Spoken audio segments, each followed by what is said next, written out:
That's exactly right, Melissa. And what I'm hearing is actually it kind of dovetails in with how you introed when you said it's sort of a battle of the messaging. And to me, what you are talking about is a synthesis of what is usually, especially in election years, parsed out.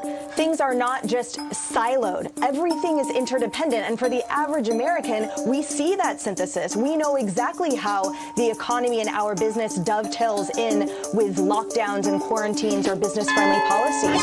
And so my perspective on this echoes Ari and Jessica's, and it's that this is great news, of course, but it's a reminder to us that the federal government is still sitting on the same debts and obligations, or that are continuing because time keeps going on. So all of this stuff matters. All of this stuff is dovetailed in. And again, to me, it's when the local and state leaders need to step in and do their job. Yeah, Gillian, one of the main focuses is what will the economy and what will jobs be like as we get closer to when we are voting. And I always look at what was the expectation versus the reality, because the real economic experts get out there and they try and gauge, because they're going to try and bet ahead of time with their money on what the report is going to look like.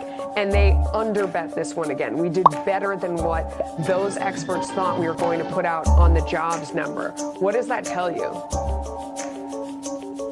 Well, I think it's a best case scenario, right? Much rather have financial experts on Wall Street underbetting, coming out way behind where the economy is.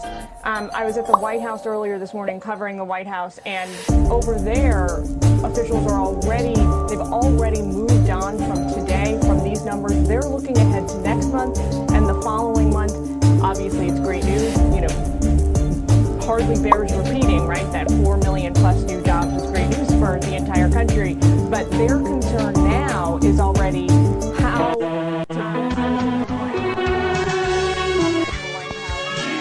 Over there, officials have already moved on from today, from these numbers. They're looking at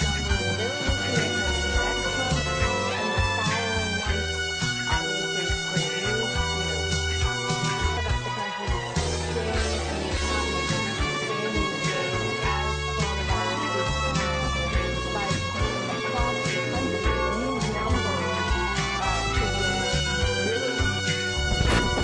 About the country today really fit in quite nicely with the White House's motto and their messaging over the last few weeks, which has been reopen America. As long as America is continuing to reopen, they have every confidence across the nation is that a lot of states are starting to increase restrictions, whether it's shutting down bars again or limiting restaurant capacity.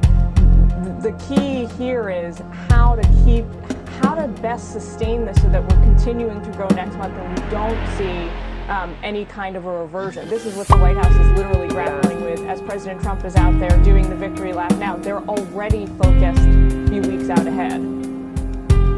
No doubt. I mean, if you want to keep, no doubt. I mean, if you want to keep America growing, keep people going back to work, keep getting our lives back, you got to be safe about it, or else we're going to take a step backwards. All right, top lawmakers getting briefed this morning. If you want to keep America growing, keep people going back to work, keep getting our lives back, you got to be safe about it. Excellent! All right, top lawmakers this morning, safe about it, or else we're going to take a step backwards. All right, top lawmakers getting briefed this morning on...